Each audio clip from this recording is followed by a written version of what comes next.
that was Phoenician writing discovered in the Great Lakes region. Yeah, but because it's not Hebrew, there's no such language really as Hebrew. That's what they're Paleo Hebrew. What he said. Yeah. He said they had Paleo Hebrew and Phoenician, which is very similar. But the Hebrew is not the language because the Hebrew was an act that's what these other people called us when we went.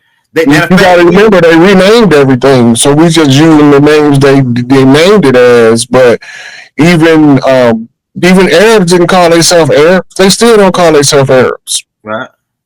They call themselves either by their tribe or their country. They don't call themselves no damn Arab. Right. The only ones that still use an ancient name to refer to themselves as the Chaldean. Yep.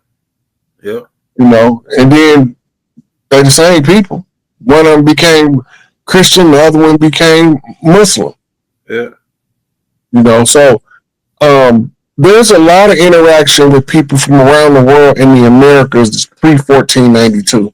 Right. And we can act like it didn't happen.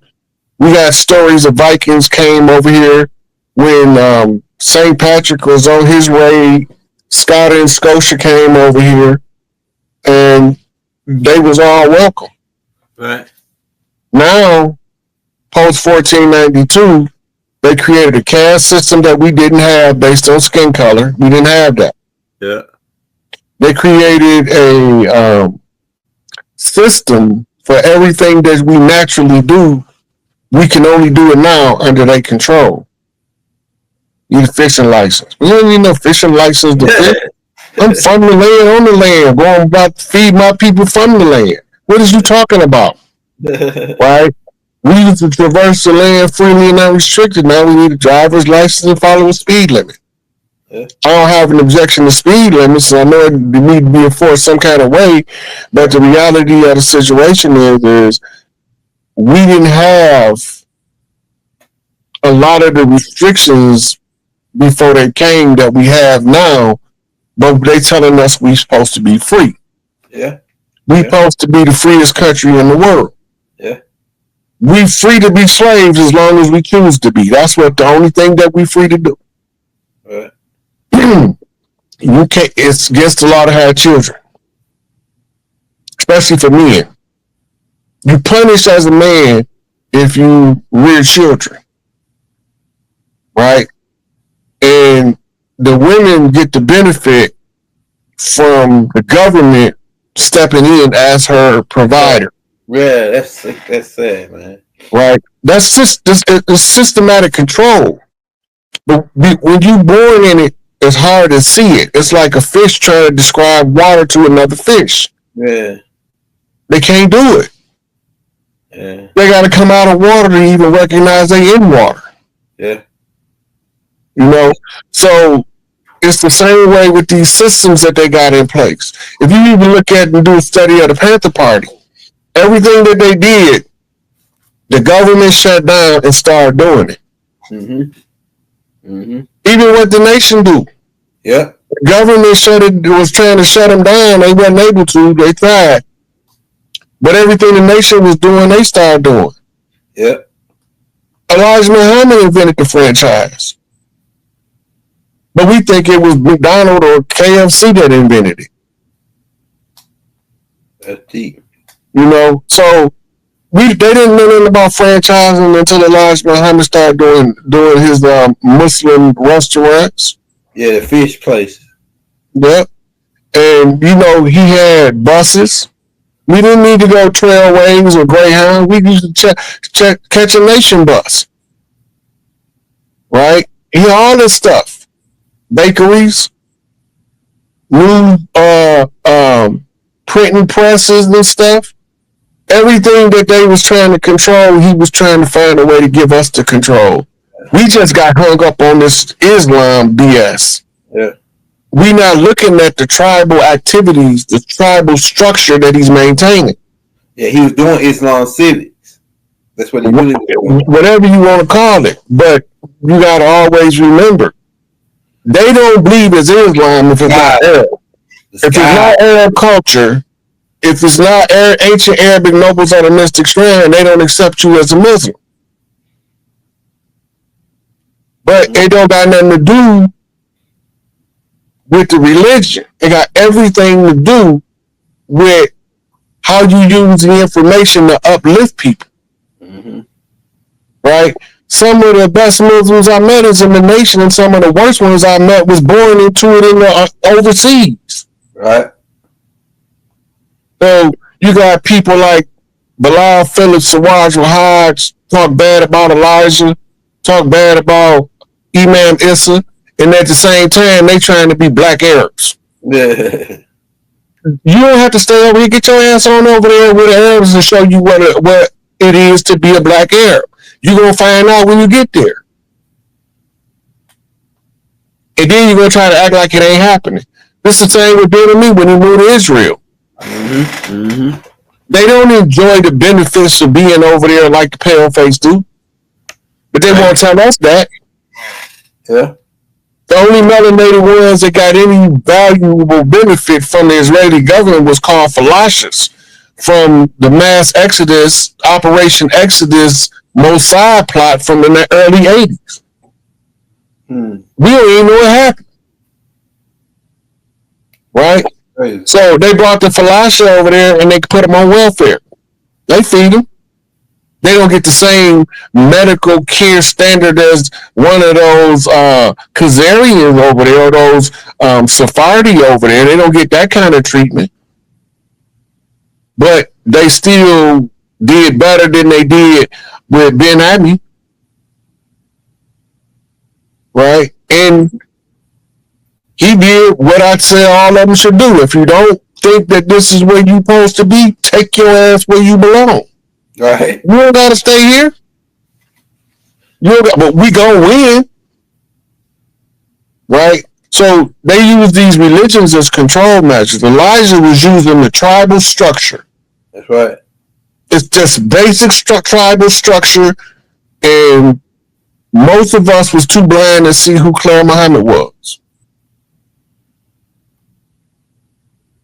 But Dr. Cleves knew. That's why he set up the shrine of the Black Madonna across on the other side of town from Temple Number 1 in Detroit.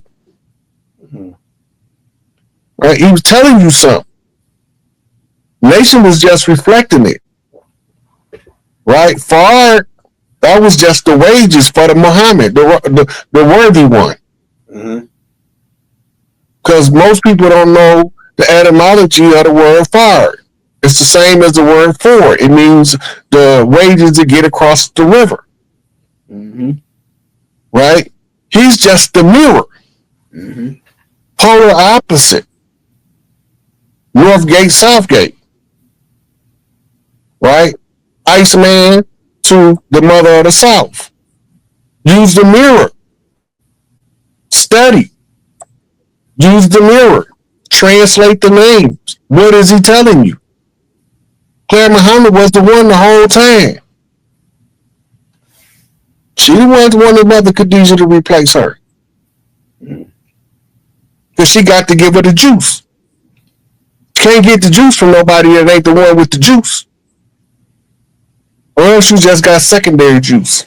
But at the end, it all comes forward. Full circle. As it was in the beginning, so shall it be in the end. From the Alpha to the Omega. Mm-hmm. Hey, Rod. So overall, on exposing the Smithsonian Institute, what do you think this place? We don't really need the. I don't really need to. I don't personally need to see the artifacts. I know what the deal is now. Like they might have some more stuff to say. Oh, that's interesting. But I don't really care about the artifacts. We already got the truth. We already know, hey, we go back forever on this land. That ain't for us, though. Huh? It ain't for us. It's for Dr. Umar. Go ahead. Oh yeah. It's for what's the brother with the show on CNN? Mark. Martin.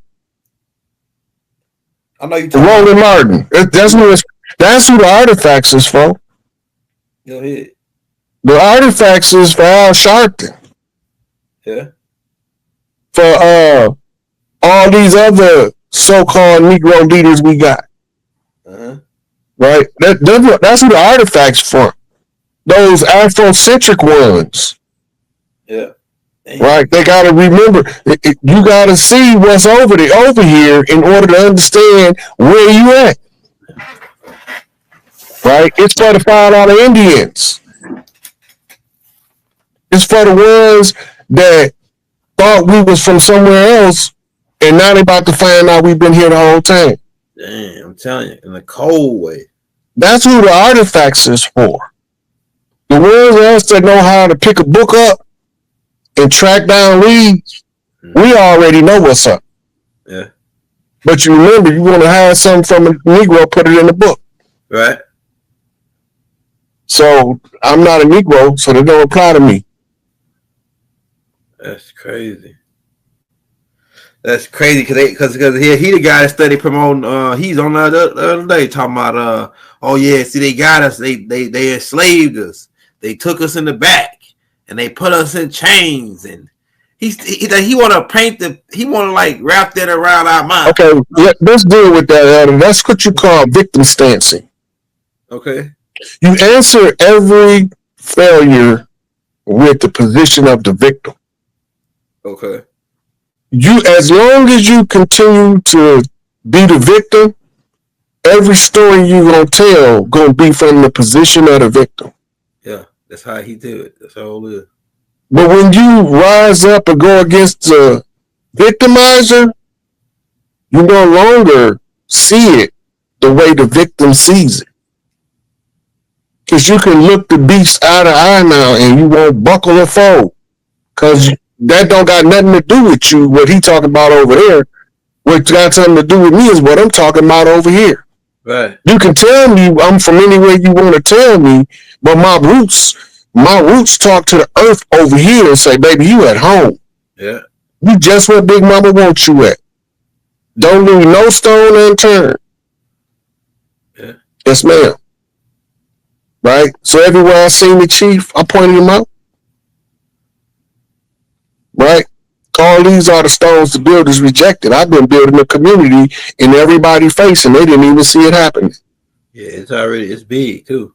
Big. You know, I've been initiating unity response in the communities, Chicago, LA, Atlanta, Houston, but people don't see it because they think I'm just on the internet talking. Yeah. I done already did so much footwork.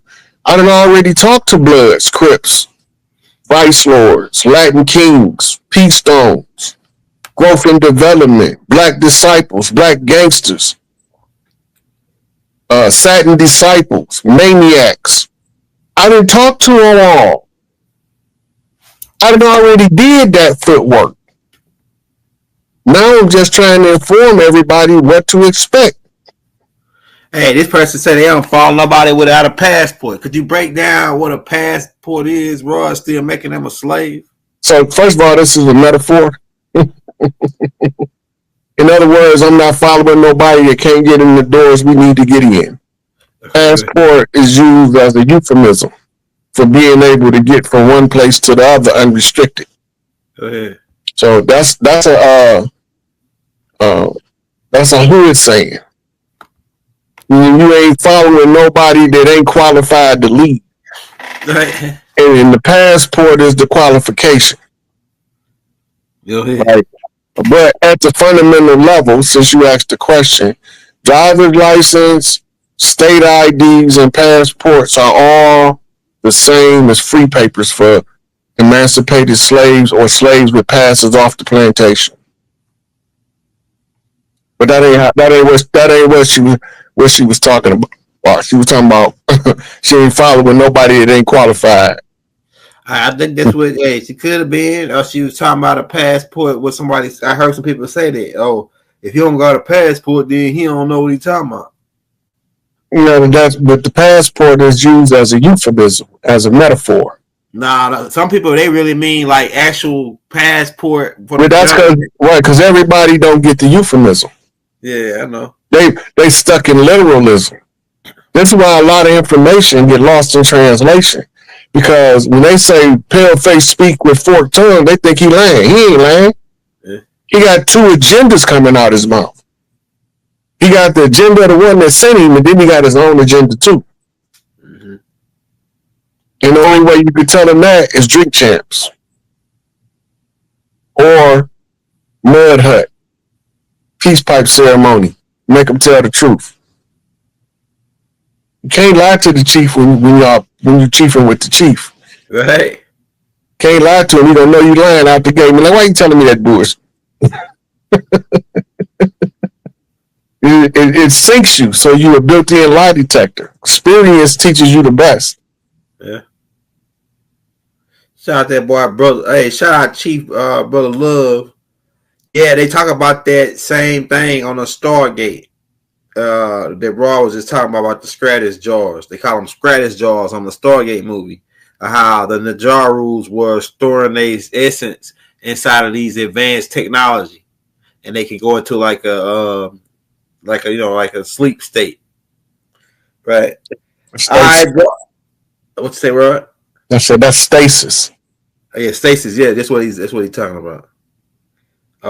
Let's take two more questions and we will wrap it up. Yeah, everybody wrap it up, man. We already about 2 hours and 30 minutes almost in. Drop a question in the chat. We'll take 2 questions and we'll get up out of here. Somebody keep asking the one question about Ukraine firing the U.S. missiles into Russia. Who else missiles they gonna fire?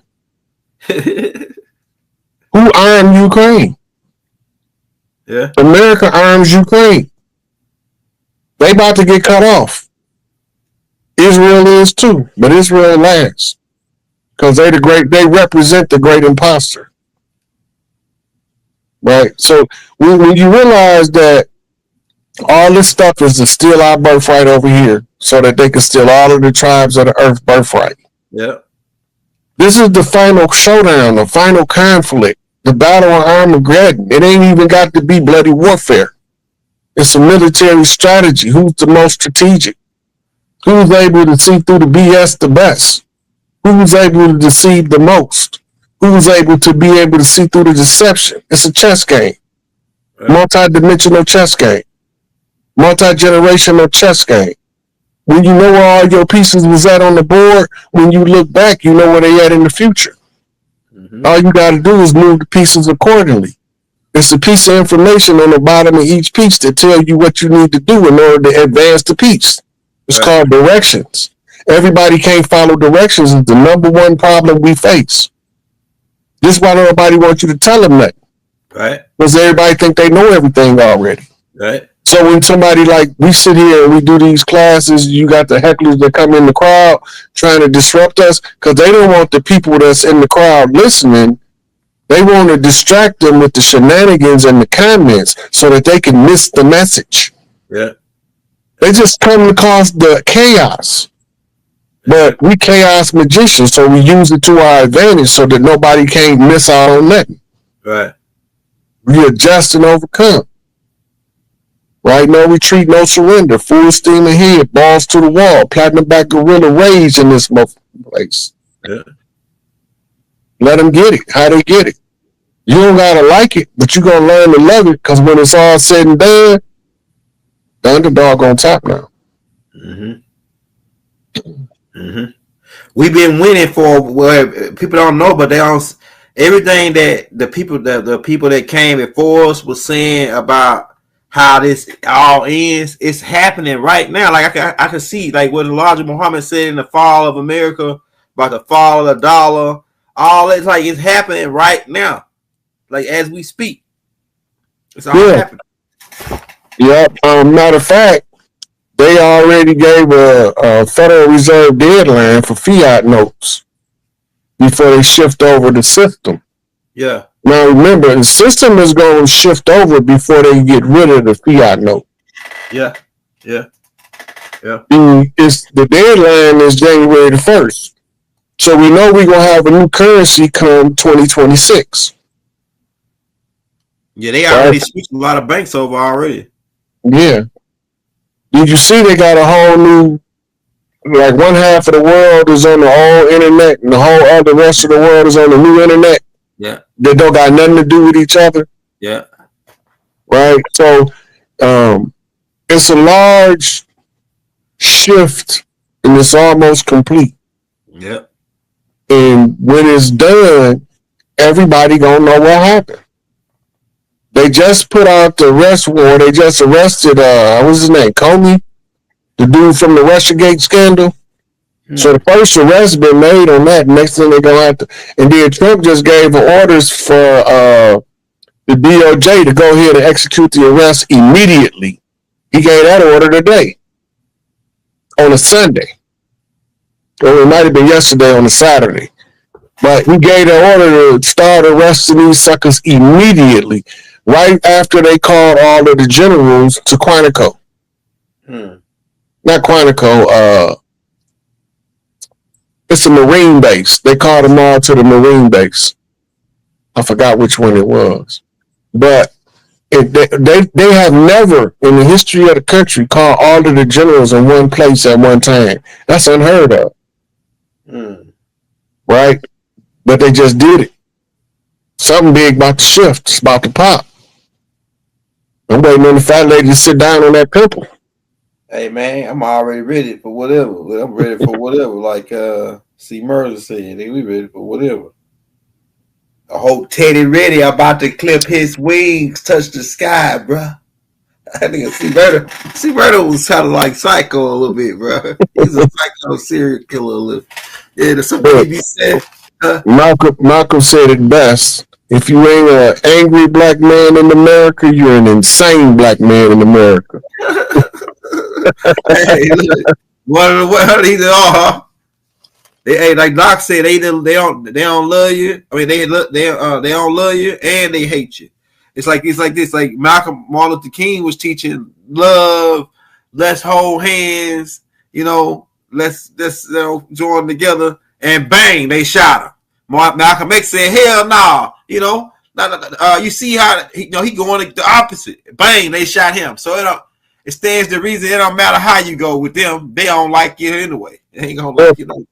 The thing is this: you don't want your inferior to muster up the wherewithal to be your superior after you done them wrong, because you don't know how they going. They got a right for revenge if they choose it. You don't know what they gonna choose because of what you done did. Right. So you don't want to give up the power to the people you done did the dirt to. Because if you get the power up to the people you done did the dirt to, you don't know. You like, they at your mercy. Right. Right? So they don't want you to join them. So don't talk that peace talk. Shoot them down. But they don't want you to start your own. Tulsa, Oklahoma, Rosewood, etc., etc. They burn you down. Right? If you talk about standing up to them, Malcolm, they will shoot you. Get rid of you. Right? If you make alliances in high places with us, they JFK you. They RFK you. Yeah. Right? So it don't matter because they don't want us to get back on top because they say all the stuff we did to them, we don't know what they gonna do to us. Right. It don't matter. We gonna do whatever we want to do when we get on top. Now, but we ain't gonna do nothing reckless though. Yeah, right. Right. Because we follow the matriarchal order, and the matriarchal rules say getting rid of this person gonna benefit or hurt the community. Right? If it's gonna benefit the community, arrivederci, off the cliff you go. Yeah. If leaving you around gonna benefit the community, well, we got to figure out a reformation plan. We got to change your mindset and get you to bump straight. Because if you don't bump straight, even if you benefit the community, you off the cliff you go. But if you ain't gonna benefit the community in no kind of way, and you on that list, off the cliff you go, out the gate, ain't nothing to talk about. But if it's a benefit the community can draw from you, and you willing to reform. But you know what Elijah say, can the devil be reformed? No. It's been tried. Yeah. It's utterly failed. So if he can't be reformed, that means he was a devil to begin with, and he gonna remain a devil, so we gonna give him the devil's reward. Right. But if he's able to reform, that means he wasn't never the devil to begin with. He wanted us. Right. Right. And on that note, we could drop the mic and walk off stage. We had 2 hours and 30 minutes. Hey, y'all, we got 1,800 people in here. Everybody hit that like button right now before we get up out of here. If you want to show Raw Hayes some love, like I say, we want to keep him off the plantation. We're going to have him back as soon as we can. We got the Cash App right here dropped on the screen and the PayPal for the people that was asking.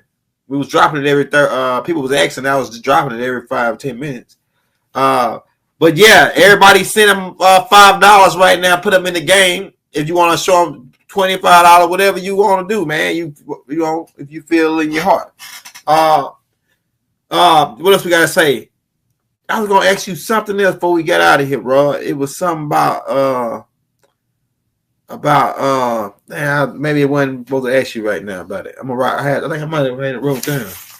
Off in your eyeballs, Yeah, actually, the ones who was credited with discovering King Tut's tomb, all of them died a miserable death in real life. Right. That's all of those tombs with those elders in it like that say that don't disturb this tomb.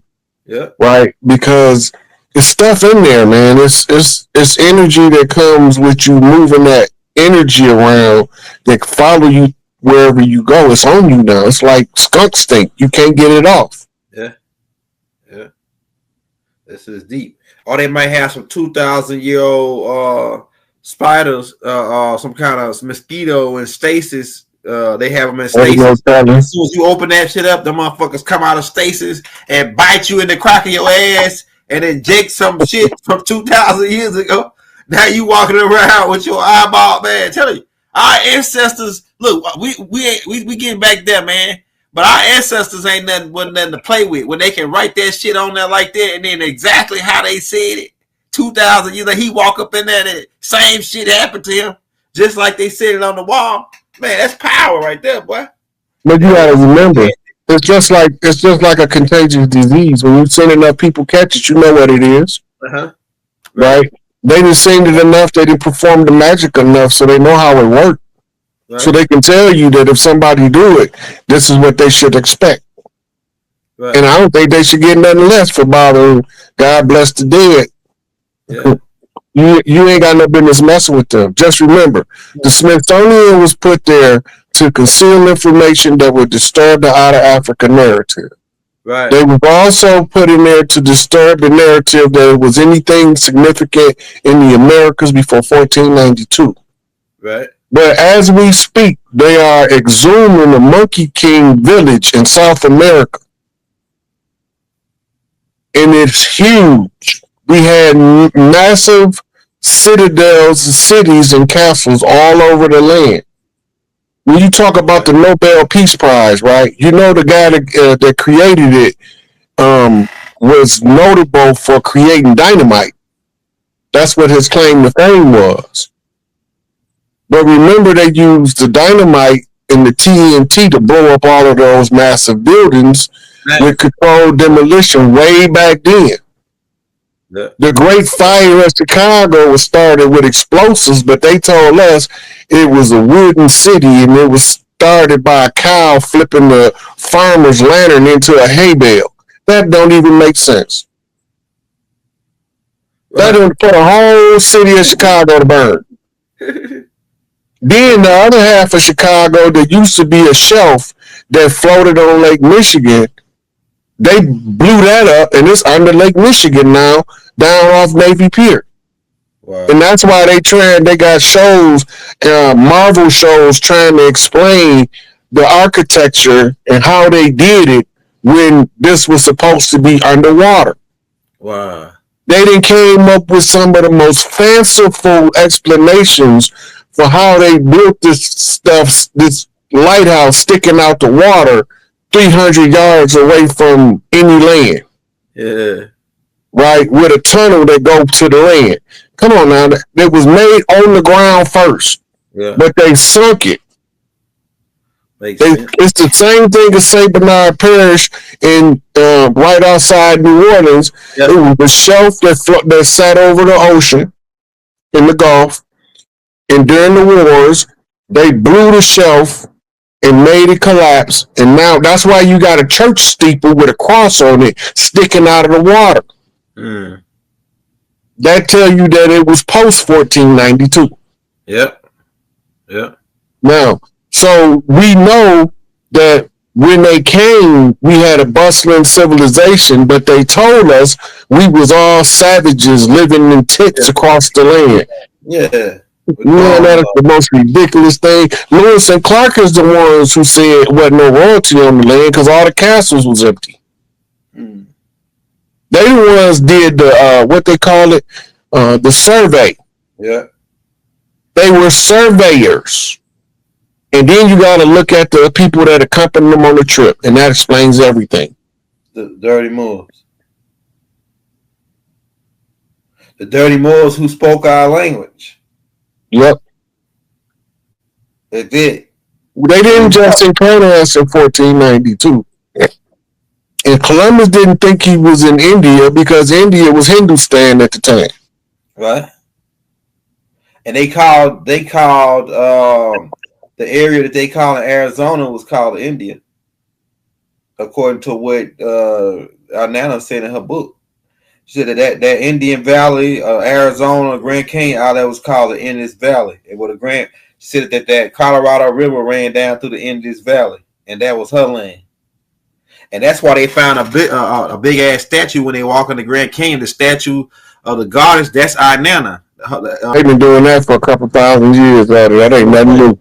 So I'm saying like 1,000 years ain't that long for them though.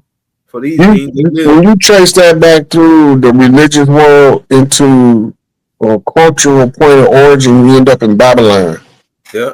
Remember, the Babylonian magic system was money magic, sex magic, and blood magic. Yeah. And the children is the most powerful source of the blood magic and the sex magic for what they trying to accomplish. Right. If you don't realize that your religion is, those are called sin rites. Right? Sin rites. It was a deity in the Middle East called Sin, also known as Sin. His practitioners was the ones who followed those three systems: money magic, sex magic, blood magic. To be a sinner is to be a participant in those three systems, knowingly or unknowingly. It has nothing to do with you making errors in life because there's no rule book to how to live life. You have to, every child born got to figure it out for themselves, and most of them don't make it. Most of them don't make it. But they still got to figure life out.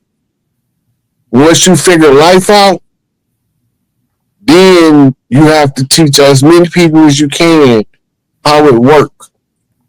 And you normally kept that in family structures for the ease of the transferring of the information from mother and father to the children.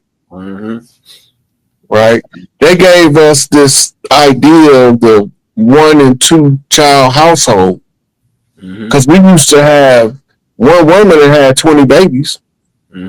That was not uncommon for us. That's right. And then sometimes she got 20 babies that now they all by the same daddy back then. Yeah. And he got 3 more women with just as many babies. And they all years. Yeah. But we don't accept the culture we had because of the culture we was born in. The culture we was born in is the go along to get along culture. Everybody doing it, so I got to do it this way.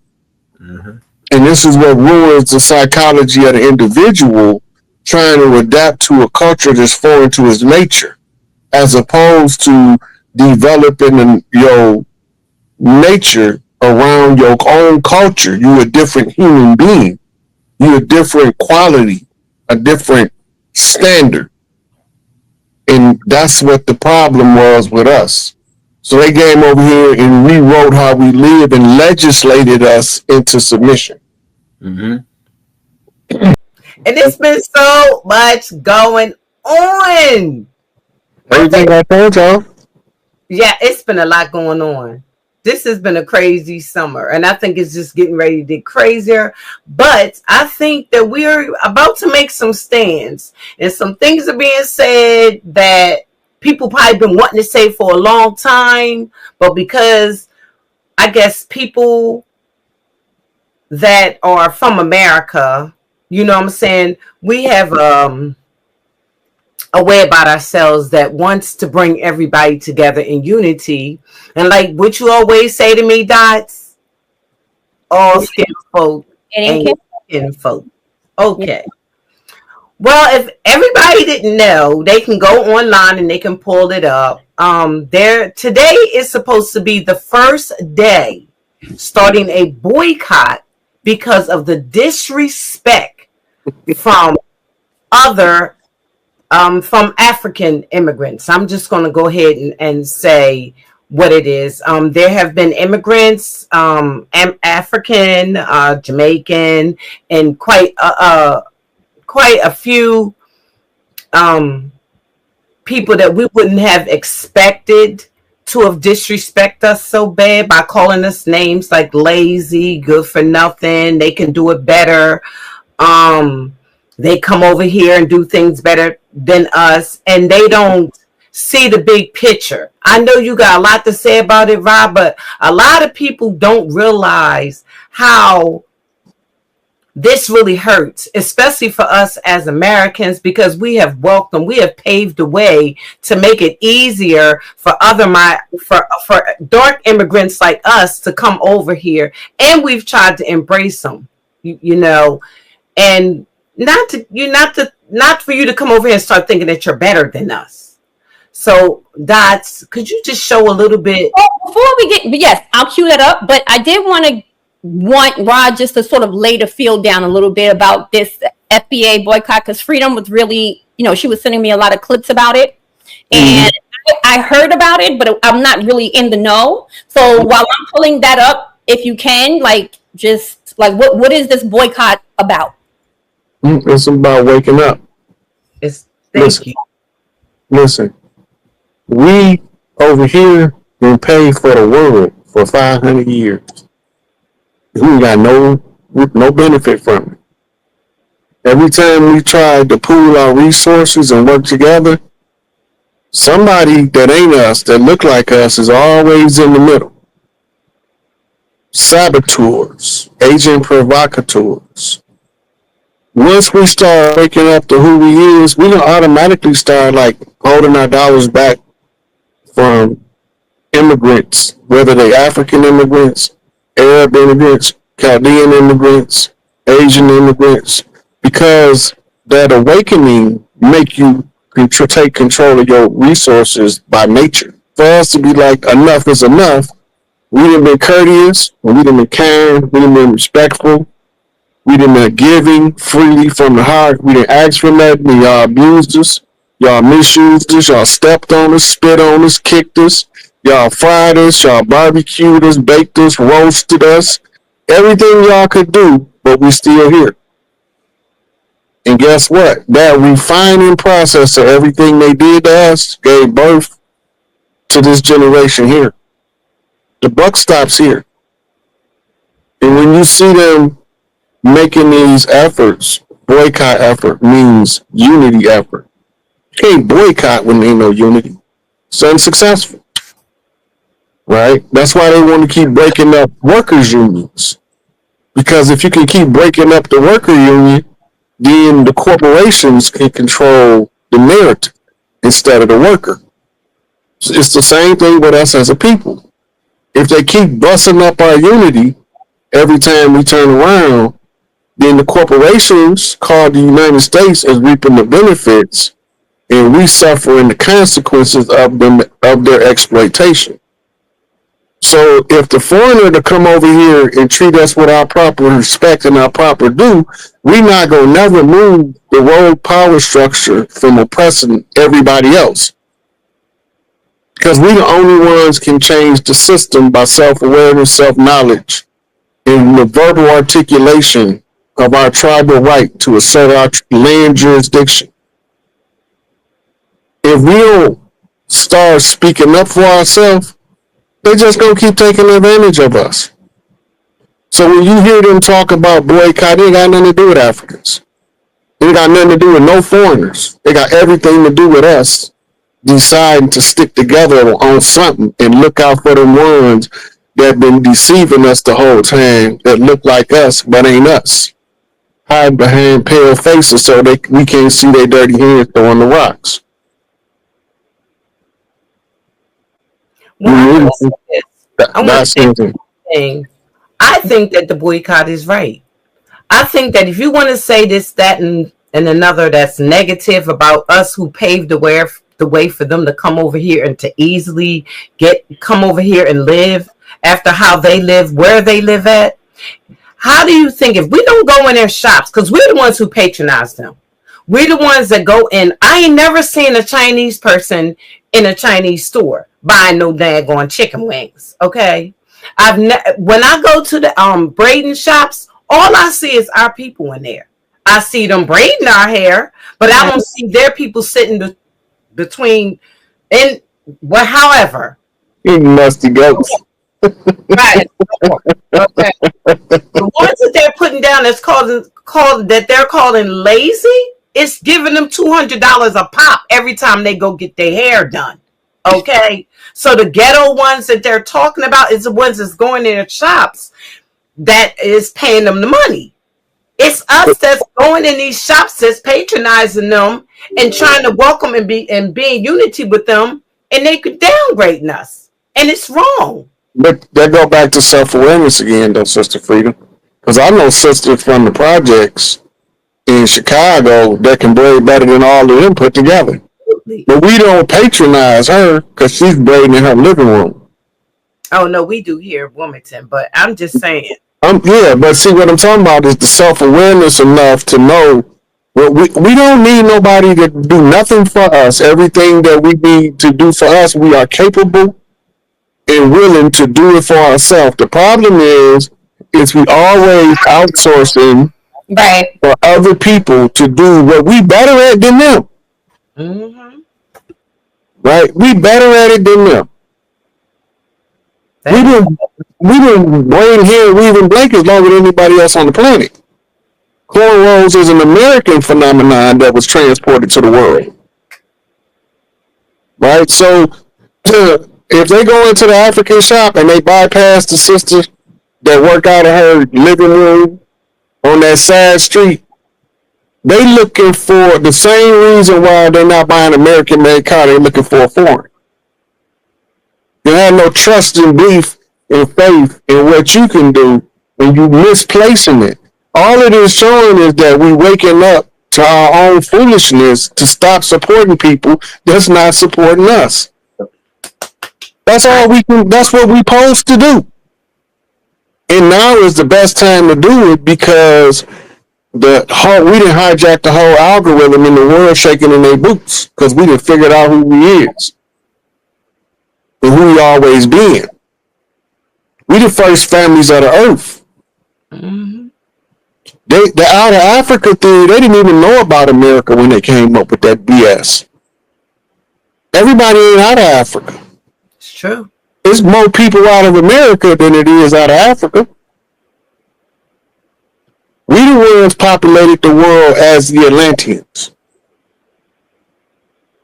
We the ones gave Kemet their high sciences under Tahuti,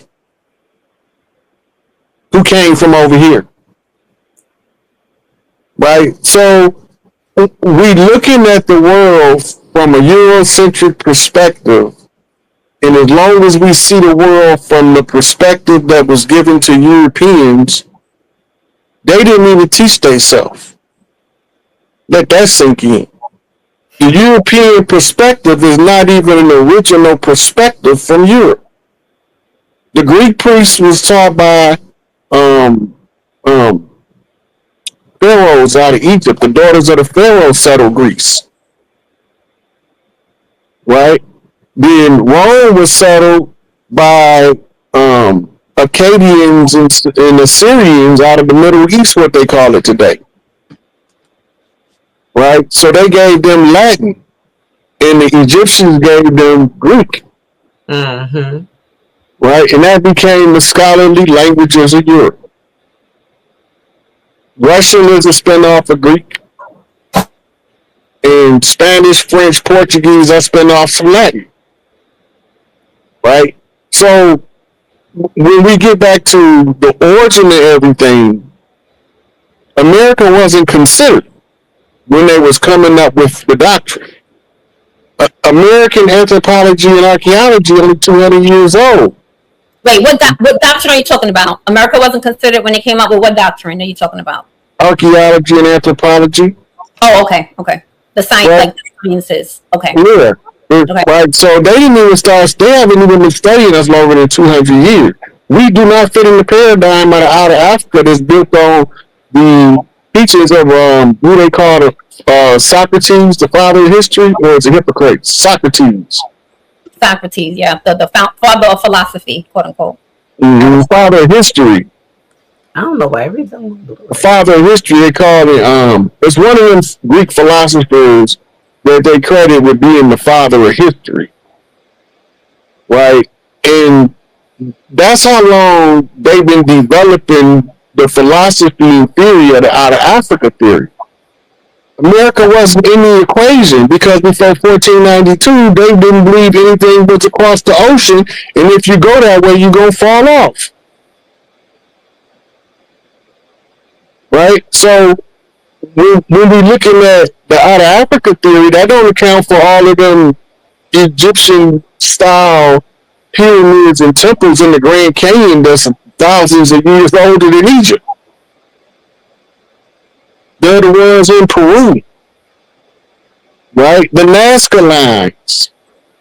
All that stuff older than almost all of the ancient artifacts everywhere else on the planet.